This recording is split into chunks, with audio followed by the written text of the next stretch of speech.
The shoebill stork is a bird endemic to Africa that has lived since prehistoric times. This bird lives in the swamp ecosystem in East Africa.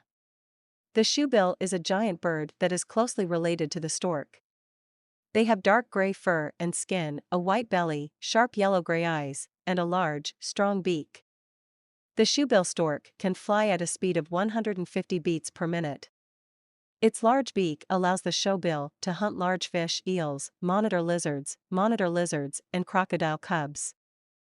Its enormous size and thick appearance with an ancient impression make shoebill stork look scary. So they are often called the ruler of the swamp.